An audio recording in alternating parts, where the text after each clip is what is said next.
Assalamualaikum warahmatullahi wabarakatuh. Kali ini saya akan mempresentasikan mengenai strategi pembelajaran dan motivasi belajar. Sebelumnya, perkenalkan nama saya Fajar Ratnawati dari Politeknik Negeri Bengkalis. Yang pertama, tujuan umumnya adalah memahami dan mengembangkan strategi pembelajaran. Yang kedua, memotivasi diri dan mahasiswa untuk terus belajar. Untuk selanjutnya kita akan belajar mengenai atau mengenali tentang yang pertama adalah strategi. Strategi adalah pendekatan secara keseluruhan yang berkaitan dengan pelaksanaan gagasan, perencanaan, dan eksekusi sebuah aktivitas dalam kurun waktu. Yang kedua, kita akan mengenali tentang pembelajaran. Pembelajaran itu sendiri adalah proses interaksi antara mahasiswa dengan dosen, antara peserta didik dengan pendidik, dan sumber belajar pada suatu lingkungan belajar. Nah, definisi ini kita ambil dari pasal 1 ayat 12 Undang-Undang nomor 12 tahun 2012. Yang ketiga adalah strategi pembelajaran. Strategi pembelajaran merupakan suatu prosedur pembelajaran dalam membantu usaha belajar mahasiswa atau siswa mengorganisasikan pengalaman belajar, mengatur dan merencanakan bahan ajar, agar tercipta proses pembelajaran yang lebih efektif dan efisien untuk mencapai tujuan pembelajaran. Selanjutnya adalah macam-macam strategi pembelajaran. Yang pertama, strategi inquiry merupakan strategi tanya-jawab yang biasanya dilakukan oleh pengajar dan juga peserta didik. Kemudian yang kedua adalah strategi ekspositoris. Strategi ini menekankan pada proses pemberian pengetahuan atau materi yang diberikan secara lisan. Yang ketiga adalah strategi SPBM. Nah, strategi ini memadukan beberapa kegiatan pembelajaran yang menonjolkan proses pemecahan masalah ilmiah. Selanjutnya adalah strategi kooperatif. Strategi ini dilakukan oleh mahasiswa atau siswa dalam kelompok tertentu untuk mencapai rumusan tujuan pembelajaran. Yang kelima, meningkatkan keterampilan berpikir. Di sini diterapkan dalam menonjolkan kemampuan berpikir mahasiswa ataupun siswa. Nah, selanjutnya adalah karakteristik proses pembelajaran. Jadi, ada karakteristik proses pembelajaran ini, yang pertama adalah interaktif, inspiratif, menyenangkan, menantang, memotivasi peserta didik untuk aktif, dan memberikan ruang yang cukup bagi prakarsa, kreativitas, dan kemandirian sesuai dengan bakat, minat, dan perkembangan fisik serta psikologis peserta didik. Selanjutnya adalah definisi pendekatan pembelajaran.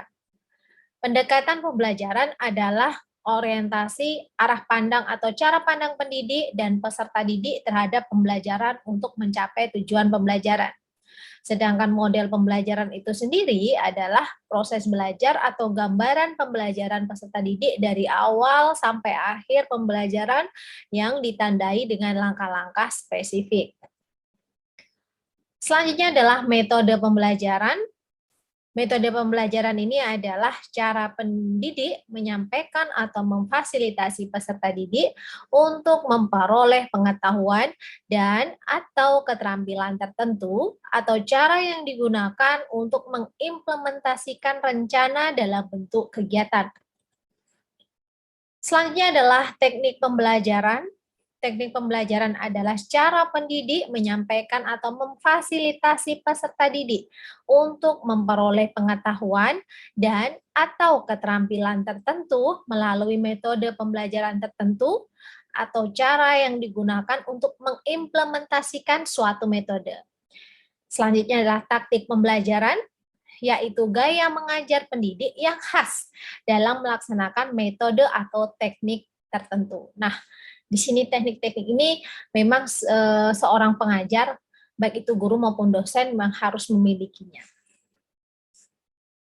Selanjutnya adalah teori Bloom dan Krathwohl. Di sini ada 3. Yang pertama adalah kognitif. Kognitif di sini meliputi pengetahuan. Pengetahuan itu mengingat dan menghafal, kemudian pemahaman ataupun menginterpretasikan. Kemudian yang ketiga adalah aplikasi atau menggunakan konsep untuk memecahkan suatu masalah.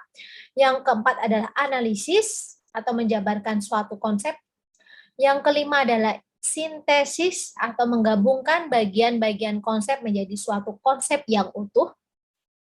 Yang keenam adalah evaluasi ataupun membandingkan nilai-nilai, ide-ide, dan metode.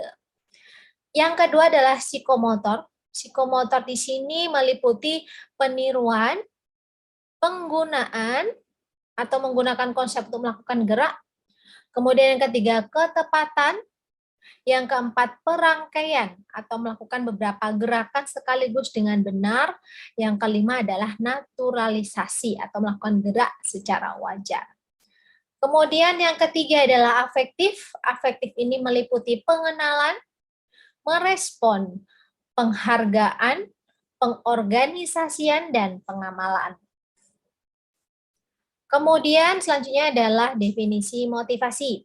Motivasi adalah kekuatan atau energi seseorang yang dapat menimbulkan tingkat persistensi dan antusiasme dalam melaksanakan suatu kegiatan, baik yang bersumber dari dalam diri individu itu sendiri maupun dari luar individu.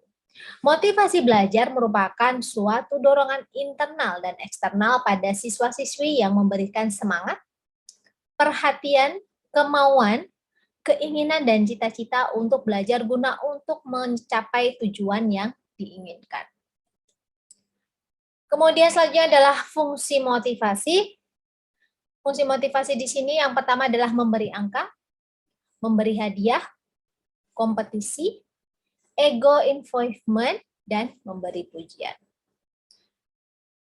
Dan ini terakhir, yaitu kesimpulan. Jadi motivasi itu disesuaikan dengan kondisi, bidang, dan tingkat kesulitan yang dihadapi peserta didik, kemampuan yang dimilikinya, dan tujuan yang ingin dicapai.